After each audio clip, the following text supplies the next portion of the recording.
एक तुम बोलोगे कि नहीं?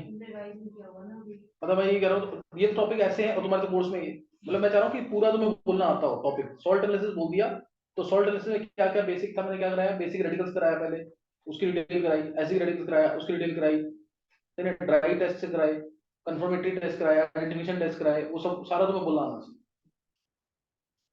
और सारा कोर्स में है, ऐसा मत सोचना कि कोर्स में नहीं है कुछ भी। ये अच्छे क्वेश्चन मतलब 45 में 45 करेक्ट करने हैं ना, तो सॉल्ट एनालिसिस जरूर आना चाहिए। क्वेश्चन आए हुए हैं इसके मेंस में तो बहुत ही आए हुए हैं question.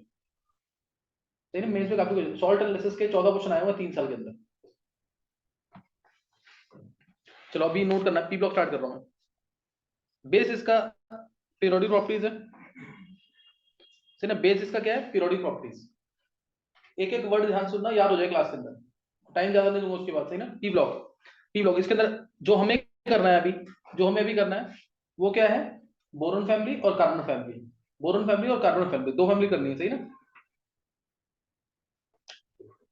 Boron family carbon family. तो बोरोन फैमिली में boron, aluminium, gallium, indium, thallium, ये बोरोन फैमिली है। Boron, aluminium, gallium, indium, thallium. Helium 2s2p1। Configuration याद होनी चाहिए, कन्फिग्रेशन से रिलेटेड क्वेश्चन काफी आ रहे हैं।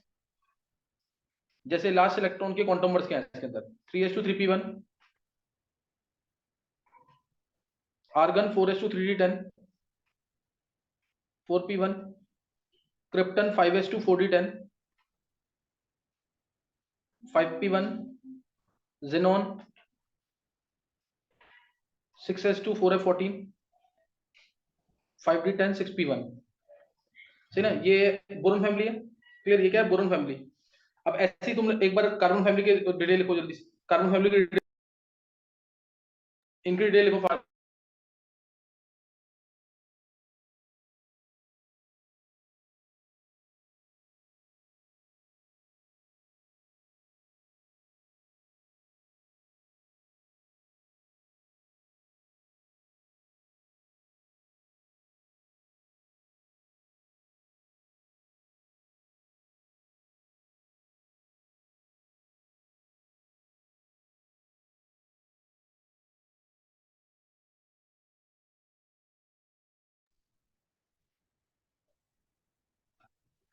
बोरोन फैमिली लिख लिया ना। कार्बन फैमिली में क्या करेंगे, carbon, silicon, germanium, till lead. क्या आएगा इसमें, मतलब मैं तुमसे पूछूं ना अगर, तो तुम अटकोगे नहीं कि कार्बन, सिलिकॉन, जर्मेनियम, ऐसे नहीं। मतलब boron, aluminium, gallium, thallium, carbon, silicon, germanium, till lead, एकदम टिप्स पे होना चाहिए पूरा। कंफिग्रेशन सब में क्या कर लेंगे, मैं लिख नहीं रहा यहाँ पे, बता रहा हूँ simply. Helium 2s2 2p2, neon 3s2 3p2, copy भी लिखते रहना, मिस नहीं करना कुछ भी। Neon 3s2 3p2, argon 4s2 3d10 4p2, krypton 5s2 4d10 5p2, xenon 6s2 4f14 5d10 6p2। लिख लोगे कि नहीं है, याद है ना आपको, ये हमने पूरे 118 एलिमेंट्स की कॉन्फ़िगरेशन पीरियोडिक प्रॉपर्टीज के अंदर वो सारा किया हुआ है। सही है, तो ये तुम्हें आना चाहिए। अब ध्यान देंगे इधर, बहुत इंपॉर्टेंट चीज। अब यहाँ पे एक चीज बता रहा हूं तुम्हें, एक तो तुम्हें साइज का पता होगा तुम्हें इसके अंदर, boron, aluminium, gallium, indium, thallium. Hand से करना जिसको आंसर इसका पता है। Boron, aluminium, gallium, indium, thallium, order of size, atomic radius 1 2 3, order of atomic radius, equation 4, गर्भ 5, बोल आयुष, ऑर्डर ऑफ रेडियस। ध्यान है ना, गैलियम, ये बहुत इंपॉर्टेंट केस था। बोरोन, एल्यूमिनियम, गैलियम, थैलियम के अंदर बोरोन का साइज सबसे छोटा, बोरोन के बाद होगा गैलियम का साइज, गैलियम के बाद एल्यूमिनियम, फिर इंडियम, फिर थैलियम। क्या रीजन दे सकता है इसका, ऐसा क्यों हो रहा है? हाँ, डी ब्लॉक की एंट्री हो गई। नहीं नहीं यार, रीजन नहीं याद तेरे को पता है आयुष, एक एक वर्ड बहुत ध्यान से, ये चैप्टर पढ़ा रहा हूँ मैं, मतलब एस ब्लॉक पी ब्लॉक पढ़ाने का मतलब है कि तुम्हें 100% थॉरो होना चाहिए। क्या कहते हैं, पीरियोडिक प्रॉपर्टीज। तो बोलो Vidhi, force effect of D and f orbital. अगला क्वेश्चन और अच्छा, देखते हैं कौन बताता है उसका। ये अगले ग्रुप में ऑब्जर्व नहीं होगा, this is not observe in the next group of the periodic table, that is in 14 group, 15 group, 16 17। उसमें ये ऑब्जर्व नहीं होता कि सिलिकॉन का साइज बड़ा हो जाए, जर्मनी में छोटा, नाइट्रोजन, फास्फोरस, आर्सेनिक, फास्फोरस का साइज बड़ा हो जाए, आर्सेनिक का छोटा। उसमें क्यों नहीं ऑब्जर्व कर, हैंड्स करना, हैंड्स करना जिसको बता सकता है आंसर्स का। ये मैं बता रहा हूं उसका रीजन दोबारा भी, ये तुमने पीरियोडिक प्रॉपर्टीज में पढ़ा हुआ सारा, फिर भी मैं एक बार बताऊंगा। हाँ, कार्बन, सिलिकॉन, जर्मेनियम में ऑब्जर्व नहीं होगा, नाइट्रोजन फॉस्फोरस आर्सेनिक में ऑब्जर्व नहीं होगा, सही ना, इसमें ऑब्जर्व नहीं होगा। इसका रीजन कौन देगा, कोई भी तुम में से। जो इसका अगर तुम ये रीजन नहीं दे पा रहे हो मींस तुम्हें पीरियोडिक ऑप्टिक्स नहीं याद है, जो मेरे इंपॉर्टेंट पॉइंट्स है वो तुम्हें याद नहीं है इसका मतलब।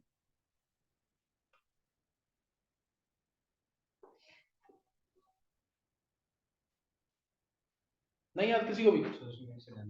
एक्स्ट्रा इलेक्ट्रॉन आने की वजह से जो डी ऑर्बिट की वजह से कॉन्ट्रैक्शन होते हैं वो कंपनसेट हो जाता है। ये यही आंसर है। जब पी में इलेक्ट्रॉन एक्स्ट्रा आता जाएगा तो उसका स्क्रीन इफेक्ट क्या है, प्रॉपर, तो उसका प्रॉपर स्क्रीन इफेक्ट, तो डी का पुअर स्क्रीन इफेक्ट, दोनों कंपनसेट होते जाएंगे कि नहीं। इसलिए आगे जाकर this effect will be nullified and will not be shown in higher groups 14 15 16 and 17। अभी मैं तुम्हें यहाँ पे एक बार दोबारा बता रहा हूँ, देखो नीचे जा रहे हैं तो size should increase. Exceptional case है एल्यूमिनियम गैलियम, एक्सेप्शनल केस है एल्यूमिनियम गैलियम। क्यों, गैलियम के अंदर डी ऑर्बिटल्स की एंट्री, गैलियम के अंदर डी ऑर्बिटल्स की एंट्री, तो बाहर के इलेक्ट्रॉन की अट्रैक्शन, बाहर का इलेक्ट्रॉन कौन सा है, फोर्थ चलिएरा, तो बाहर के इलेक्ट्रॉन की अट्रैक्शन न्यूक्लियस से बढ़ जाएगी। जब अट्रैक्शन न्यूक्लियस बढ़ जाएगी तो साइज कॉन्ट्रैक्ट कर जाता है, साइज क्या हल्का सा कॉन्ट्रैक्ट कर जाता है। मतलब अगर मैं एक हिंट दूं ना तुम्हें, बोरोन का साइज है 88 पिकोमीटर, 88 पिकोमीटर के आसपास, याद है ना, लिथियम का कितना था 151 पिकोमीटर, और आगे जाकर छोटा से ज्यादा 70 पिकोमीटर के आसपास किसका साइज था, फ्लोरीन का, फिर 160 पिकोमीटर डायरेक्ट हो गया था किसका, 160 नियोन का। बोरोन का साइज है लगभग 88 पिकोमीटर। मैं एल्यूमिनियम की बात करूं तो उसका साइज है 143 पिकोमीटर, ग्रुप में साइज बढ़ता है 143 पिकोमीटर। और उससे आगे बात करूं गैलियम की तो उसका साइज है 135 पिकोमीटर। क्या कुछ कम हुआ कि नहीं, आगे तो बढ़ेगा ही, सही ना, आगे तो बढ़ेगा ही, मतलब आगे हो जाएगा, हो सकता है आगे 200 पिकोमीटर हो फिर 250 पिकोमीटर ऐसे हो जाएगा। क्या ये बात समझ आएगी कि नहीं, तो बहुत ज्यादा डिफरेंस नहीं है, but there is decrease in size as we move from aluminium to gallium, वहां से साइज में डिक्रीज आया है।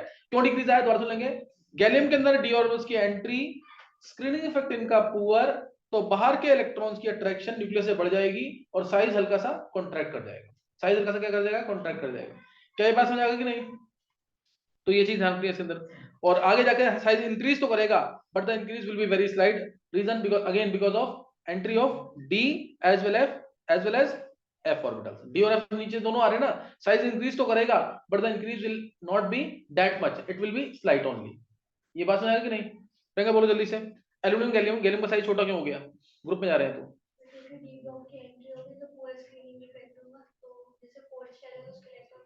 मत, हाँ फोर्थ सेल के ये क्लियर हो गया सबको कि नहीं। तो ये ध्यान रखना अंदर। अब इसमें भी तुम बोल सकते हो कि कार्बन से लेकर लेड तक उतना साइज में इंक्रीज क्यों नहीं आता, उतना साइज में जितना आना चाहिए नॉर्मली वो नहीं आ पा रहा पी ब्लॉक के अंदर। क्यों नहीं आ पा रहा, क्योंकि डी की एंट्री हो रही है, एफ की एंट्री हो रही है, स्क्रीनिंग इफेक्ट इनका पुअर है। जब स्क्रीनिंग इफेक्ट पुअर है तो न्यूक्लियस से वैलेंस इलेक्ट्रॉन्स की अट्रैक्शन बढ़ जाएगी। ये क्यों हो रहा है सारा डिटेल पहले बता चुका हूं मैं, स्क्रीनिंग इफेक्ट पुअर होने की वजह से अट्रैक्शन बढ़ जाती है। ये सब कहां हो चुका है, पीरियोडिक ऑप्टिक्स के अंदर, उसमें पढ़ा दिया पूरा। तो बात समझ आ गई कि नहीं है, तो इसलिए ऐसा होगा।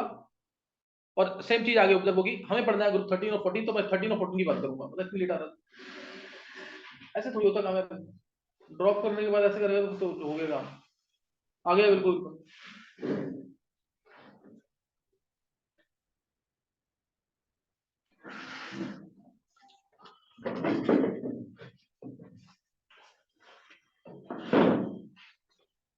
क्या ये बात समझ आ गई कि नहीं, एल्यूमिनियम गैलियम का कैसे याद रखना, gallium is smaller than aluminium, clear है।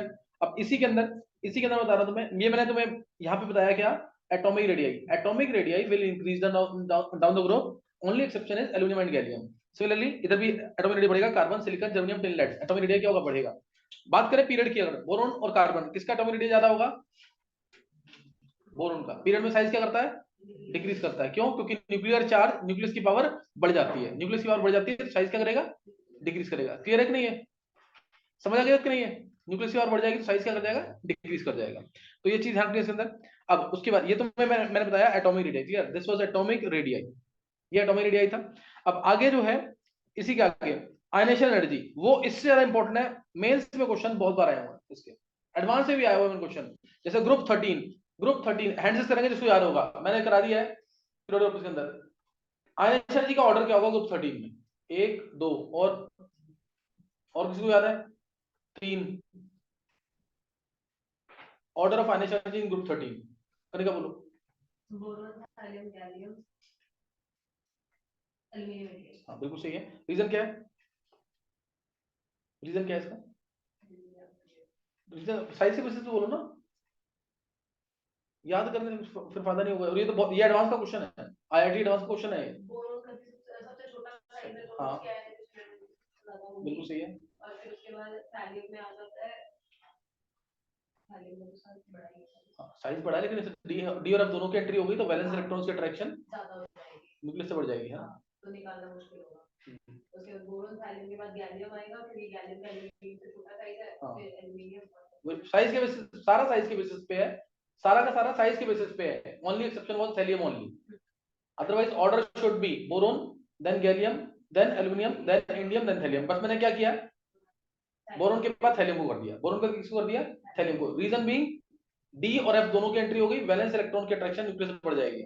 आने जी means to remove the most loosely bound electron, एक इलेक्ट्रॉन की बात कर रहे हैं, मोस्ट लूजली बाउंड इलेक्ट्रॉन, ठीक है। तो इसी तरह देखो सही था। अच्छा नेक्स्ट स्टेप जो है इसके अंदर ये आनिशा जी ऐसे ही नेक्स्ट ग्रुप में, आनिशा जी का ऑर्डर ग्रुप 14 में, आनिशा जी ऑर्डर याद कर लेना ऑर्डर। मैं बात कर रहा हूँ आनिशा जी की, बोरोन के बाद थैलियम आएगा, थैलियम के बाद गैलियम, गैलियम के बाद एल्यूमिनियम, फिर इंडियम। इंडियम की आनिशा जी लीस्ट है, तुम चेक करना ये मेंस के पेपर में कहीं ना कहीं दिया हुआ क्वेश्चन, इतना इंपॉर्टेंट क्वेश्चन है और एडवांस में आया हुआ क्वेश्चन है। अच्छा नेक्स्ट मैंने बोला carbon silicon germanium tin lead, order of ionization energy क्या होगा, order of ionization energy, carbon silicon germanium tin lead. और एक विधि को बताया, और कोई बोल, आयुष बोल। हाँ कार्बन सिलिकॉन जर्मेनियम फिर लेड फिर टिन, लास्ट में चेंज आया था। अब रीजन कोई पूछे कि लास्ट में क्यों चेंज आया तो क्या बोलोगे, क्या रीजन आएगा इसका? हाँ entry of D and F. देखो केमिस्ट्री में यही है, अगर तुम्हें आंसर पता है तो रीजन बन जाएगा। लेड में किसकी एंट्री हो जाएगी, डी और एफ की, डी और एफ की एंट्री होगी तो स्क्रीनिंग इफेक्ट क्या आएगा, पुअर। और स्क्रीनिंग इफेक्ट पुअर है तो फिर अट्रैक्शन बढ़ सकती है, बढ़ सकती है तो थोड़ा इलेक्ट्रॉन को निकालने में डिफिकल्टी आ सकती है। क्या क्लियर हो गया ये, ठीक है ना। अब एक और इंपॉर्टेंट चीज बहुत याद कर लेना, बहुत ही इंपॉर्टेंट है, बोरोन। बोरोन ये इसका पीरियड तो ये ग्रुप तो याद करने का तरीका बताना, boys and girls in theatre, theatre या फिर बाबा आदम गए इंडोनेशिया थाईलैंड, अगला भी college senior get some problem, ये सब तो रटा पड़ा हुआ तुम्हें है ना, ये पहले बताया हुआ है। अच्छा नेक्स्ट जो मैंने बोला तुम्हें इसके अंदर, नेक्स्ट ध्यान सुनेंगे, नेक्स्ट क्या बोला मैंने, एटॉमिक रेडी बताया, आयनिक एनर्जी बताया। ग्रुप 14 की आयनिक एनर्जी आ रहा है, ग्रुप 13 की, 14 की आयनिक एनर्जी आ रहा है कि 13 की, 14 की विदाउट एनी डाउट। रीजन क्या है, साइज छोटा आयनिक एनर्जी ज्यादा, है ना, साइज छोटा है कार्बन का, जैसे बोरोन और कार्बन किसकी आयनिक एनर्जी ज्यादा, तो क्या बोलेंगे कार्बन की, क्योंकि कार्बन का साइज क्या है, छोटा है। बात समझ गए कि नहीं है? अब अगली लाइन जो बता रहा हूँ मोस्ट इंपोर्टेंट है, पूरे चैप्टर में यूज करूंगा, पूरे चैप्टर में यूज होगी, स्पेशली केमिकल प्रॉपर्टीज के अंदर। मैंने 10 दे दिए ऑप्शन, अब 10 दे दिए और तुमसे बोला इसके अंदर इंटीजर टाइप क्वेश्चन आईआईटी का क्वेश्चन, बोला इनमें से किसका पॉलीमेरिक स्ट्रक्चर है, which has a giant network type structure, polymeric.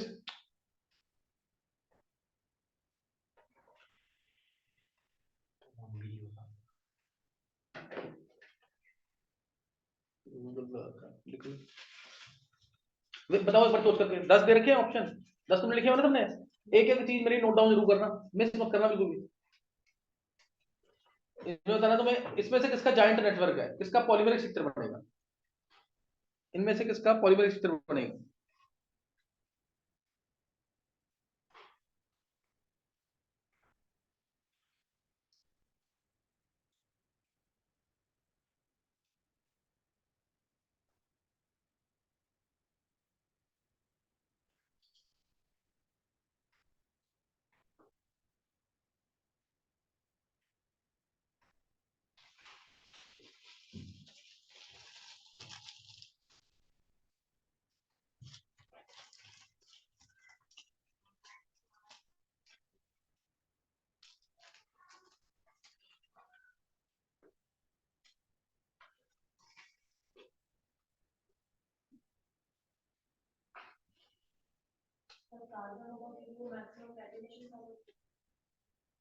और बताओ एक ही है क्या, और किसी ने डाला आंसर, हाँ और भी है लेकिन मैक्सिमम तो नहीं, मैक्सिमम नहीं, मेरे को बता रहे हैं which can form polymeric structures,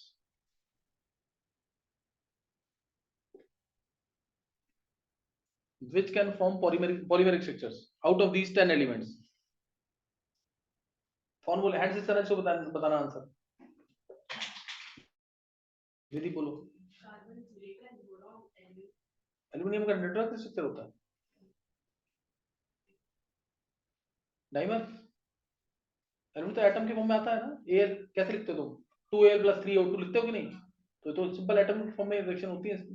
ऐसे तो कार्बन की भी होती है लेकिन इसका नेटवर्क स्ट्रक्चर है। वो तो बोलकर बोरोन कार्बन सिलिकॉन जर्मेनियम। तुमने सिलिकॉन जर्मेनियम क्या फिजिक्स में पढ़ा नहीं है सेमीकंडक्टर्स के अंदर? सिलिकॉन जर्मेनियम दोनों थे मेटल क्या थे वो सेमीकंडक्टर की फॉर्म में यूज होते हैं ना। तो ये रट देना बिल्कुल भूलना नहीं है। और इसी वजह से बोरोन कार्बन सिलिकॉन जर्मेनियम इनकी केमिकल प्रॉपर्टीज ये लीस्ट रिएक्टिव होंगे मोर रिएक्टिव होंगे because of the joint network. Least reactive होंगे ध्यान रखना। पानी इनके ऊपर अटैक नहीं कर सकता। पानी इनके ऊपर अटैक नहीं कर सकता। नॉर्मल एसिड्स डाइल्यूट एसिड इनके ऊपर अटैक नहीं कर सकते हैं। क्यों? क्योंकि इनका नेटवर्क स्ट्रक्चर है। कैसा स्ट्रक्चर है इनका? नेटवर्क स्ट्रक्चर है। सो वाटर और डाइल्यूट एसिड जो है इनके ऊपर अटैक नहीं कर पाएंगे। क्या क्लियर है ये? तो ये पता होना चाहिए तुम्हें, इसको भूलना नहीं बिल्कुल भी। सही ना? काफी इंपॉर्टेंट चीज है, भूलना नहीं बिल्कुल भी।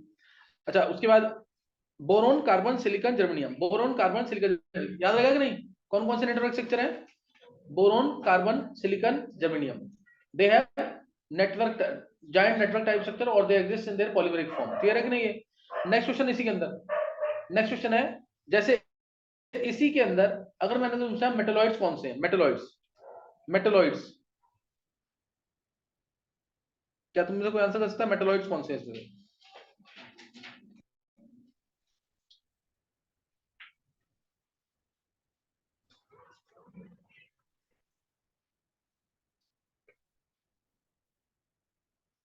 मेटलॉइड्स कौन से हैं इसमें से?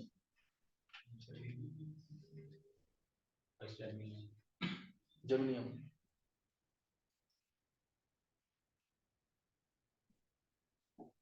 अकेले इसका सही करता। टोटल पूरे 118 एलिमेंट तुमने किए हुए हैं। 118 में से कितने मेटलॉइड्स हैं? ऑब्जेक्टिव का क्वेश्चन है, इंपॉर्टेंट बहुत। और मेंस में पूछा हुआ भी 2022 के पेपर में, 2022 में आया हुआ है आईआईटी मेंस 2022 में। कौन मेटलॉइड्स नहीं याद किसी को भी? 5 कौन कौन से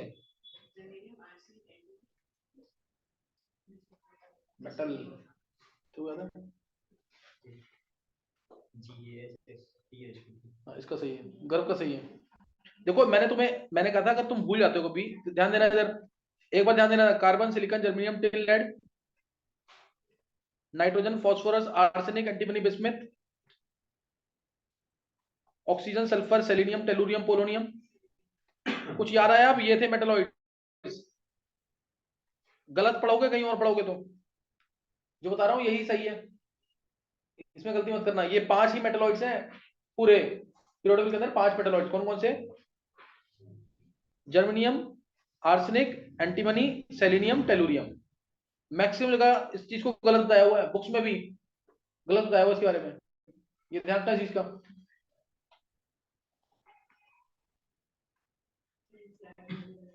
अब एनसीईआरटी में जो दे रखा है उसको मत फॉलो करना। ये यही ट्रू है जो बता रहा हूं मैं तुम्हें।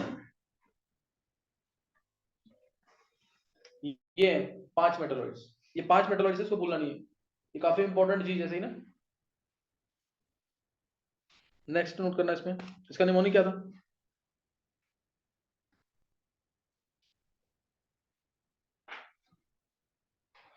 नहीं याद?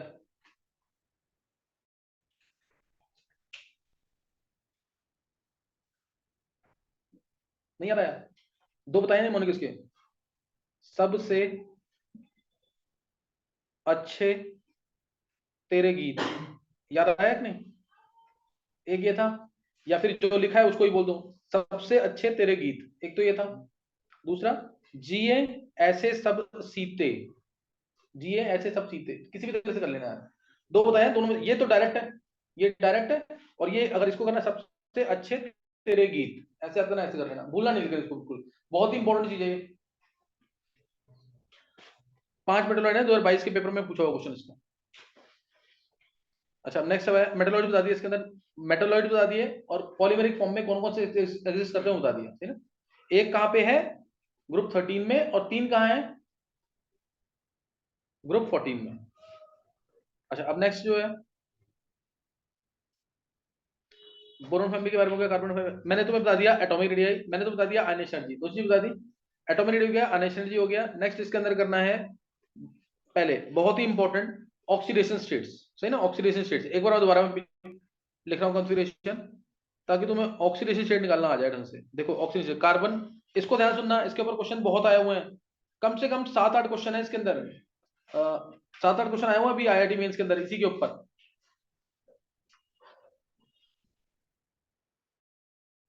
Boron, aluminium, gallium, indium, thallium. Boron, aluminium, gallium, indium, thallium. ये है हीलियम 2s2 2p1। ये क्या है? Helium 2s2 2p1। Note down जरूर करना, छोड़ना मत कुछ भी। Neon 3s2 3p1। Argon 4s2 3d10 4p1। Krypton 5s2 4d10। जो पूरा ढंग से होमवर्क करके आया ना, कम से कम 50 बार लिखी होगी ये चीज। Xenon 6s2 4f14 5d10 6p1। ये है, ध्यान देना। ऊपर स्टेट क्या है? ऊपर स्टेट क्या होगी? +3। 3 इलेक्ट्रॉन लूज हो जाएंगे, +3 स्टेट है, ऊपर स्टेट +3। इसके ऊपर क्वेश्चन 98% मान के रखना कि आना ही आना है ना, मेंस में भी और नीट में भी, इतना इंपॉर्टेंट है ये। +3, इधर भी +3। अब इधर डी ऑर्बिटल की एंट्री होगी कि नहीं? तो स्टेट क्या हो जाएगी? +3 तो है ही, साथ में +1 भी आ जाएगी। लेकिन स्टेबल कौन सी है? +3। पहले तो ये रट देना, उसका रीजन दूंगा तुम्हें कि क्या रीजन है इसका। +3 देन +1। इंडियम के अंदर +3 तो आएगी ही आएगी, लेकिन +1 भी आ जाती है। स्टेबल +3 है अब भी। लास्ट वाले केस में क्या होगा? उल्टा हो जाएगा। और इन तीनों में लग रहा है इनर्ट पेयर इफेक्ट, याद है कि नहीं है? Inert pair effect. और एक चीज और, carbon, silicon, germanium, tin, lead. मैं इधर स्टेट सिर्फ लिख रहा हूं, कॉन्फ़िगरेशन तुम लिख लोगे ना इसमें। कार्बन +4, सिलिकॉन +4, इधर +4 +2, 2 कम कर देंगे, +4 स्टेबल है, +2 +4 उल्टा हो जाएगा। क्या ये क्लियर है? ये तुम्हें पता होना चाहिए। Carbon +4, silicon +4, germanium +4 +2 10 lead. ये क्लियर है ना? कोई डाउट तो नहीं किसी को? तो ये चीज एक तो ध्यान रखना तुम्हें, ये चीज इसके अंदर ध्यान रखनी है। अब इसका रीजन क्या है? नीचे के 3 एलिमेंट्स में जो मेन स्टेट है उससे 2 कम कर देना, हमेशा ये ध्यान रखना। इसका रीजन क्या है? तो इसका रीजन से कौन ट्राई करेगा? पहले इसका कौन ट्राई करेगा reason?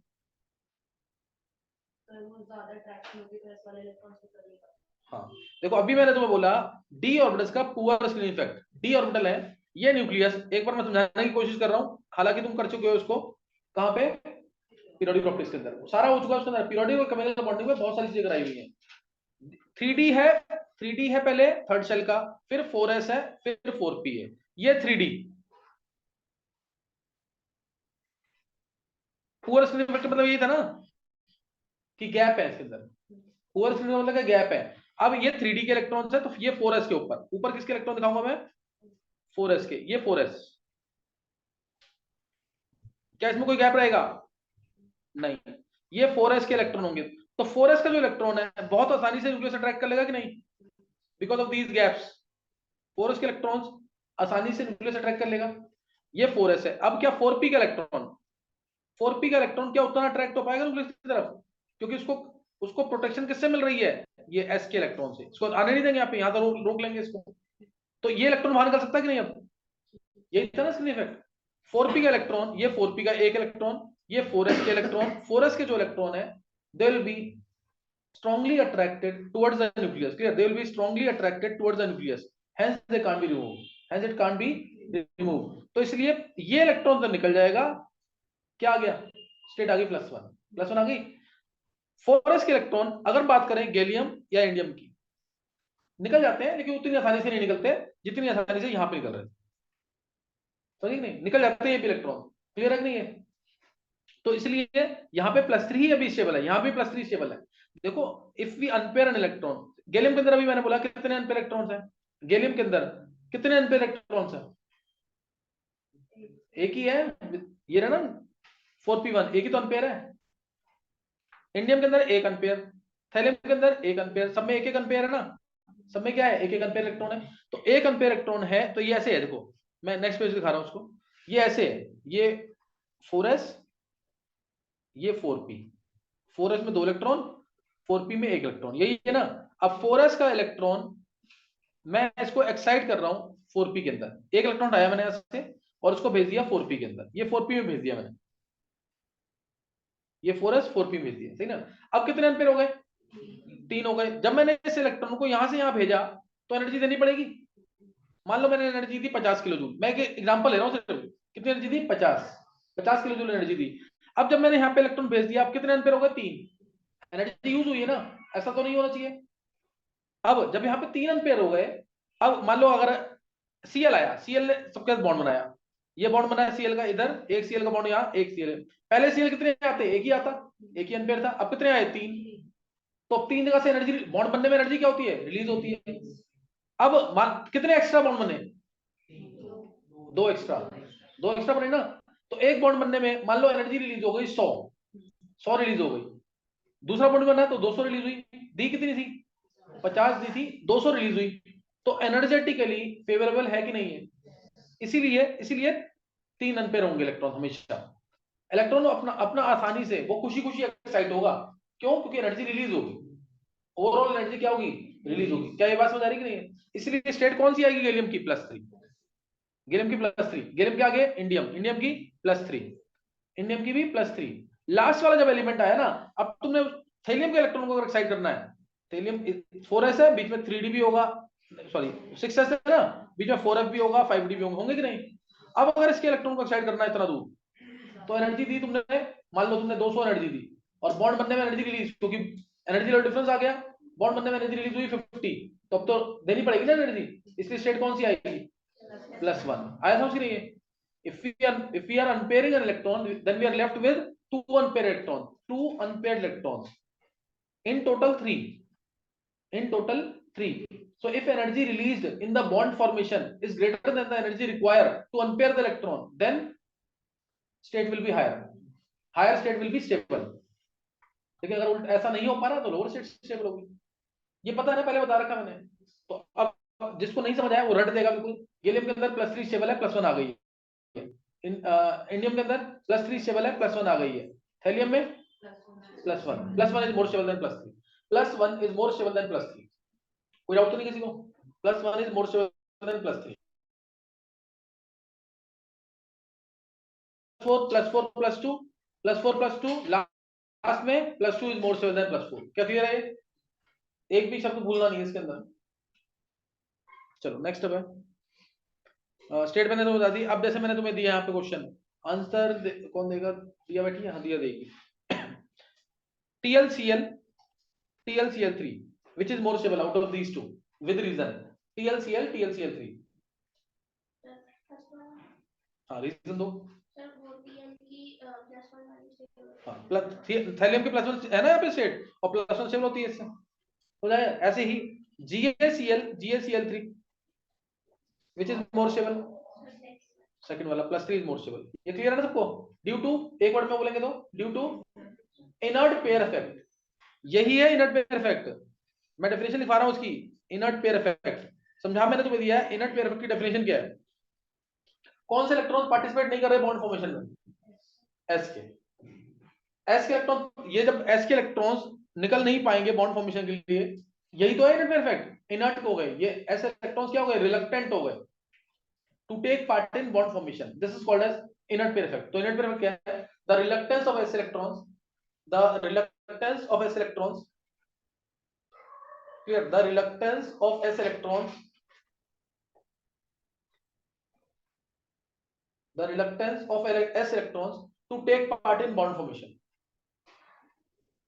the reluctance of s electrons to take part in bond formation, ठीक है। और क्यों बॉन्ड फॉर्मेशन पार्टिसिपेट नहीं कर रहे हैं, due to entry of D and F substance which have porous effect, बता रखा ना पूरा ये। तो इसी को कहते हैं इनर्ट पेयर इफेक्ट, इसी को क्या बोलते हैं, inert pair effect. The reluctance of s electrons to take part in bond formation is called as inert pair effect. क्या बोलते हैं इसको, इनर्ट पेयर इफेक्ट। क्या समझ आ गया इनर्ट पेयर इफेक्ट क्या है। नेक्स्ट क्वेश्चन देखेंगे इसी में। जैसे मैंने बोला PbCl2 PbCl2 PbCl4 which is more stable, PbCl2, reason हाँ, carbon silicon germanium tin lead. तो लेड की कौन सी स्टेट स्टेबल है? +2। तो PbCl2 is more stable. SnCl2 SnCl4 which is more stable? Sn की कौन सी स्टेट स्टेबल थी? +4। PbCl2 SnCl2 which is more stable? PbCl2। नीचे आने पर अभी ये क्वेश्चन आया हुआ मेंस के अंदर 2022 का पेपर है, चेक कर लेना तुम लोग। लोअर स्टेट की स्टेबिलिटी नीचे आने पर क्या करती है?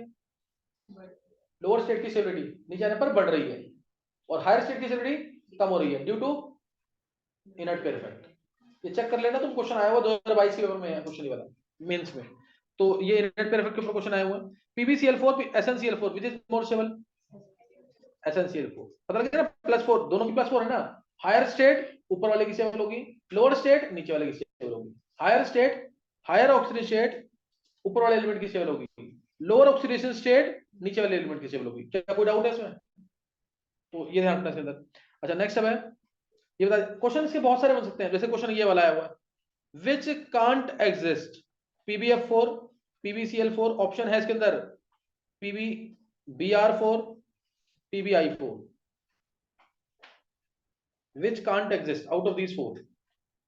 Which can't exist?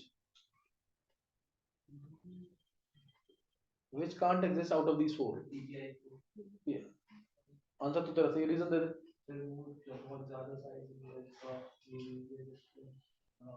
नहीं और कोई ये क्वेश्चन आंसर इसी का यही है, PbI4 मेंस का क्वेश्चन है ये, IIT मेंस का। PbF4 PbCl4 PbBr4 PbI4 which can't exist? PbI4 answer समझ आ गया। इसका प्रॉपर रीजन कौन देगा?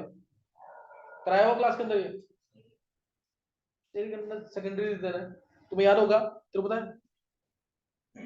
Pb+4 है, I- है।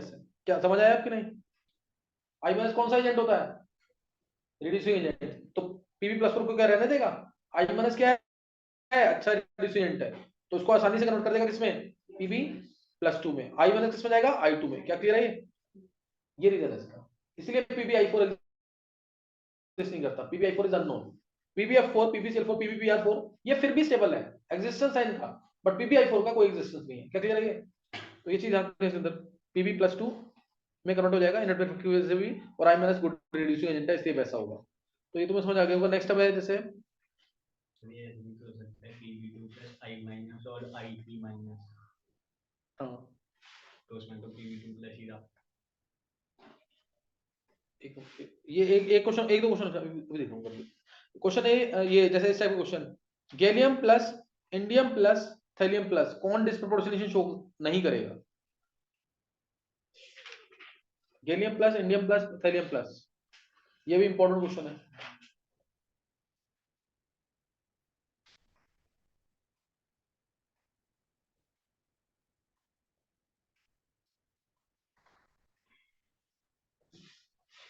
नहीं ध्यान, थोड़े बहुत रीजन करना बता रहा हूँ अभी।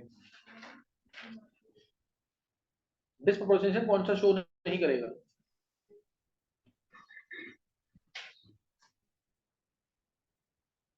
नहीं बताया।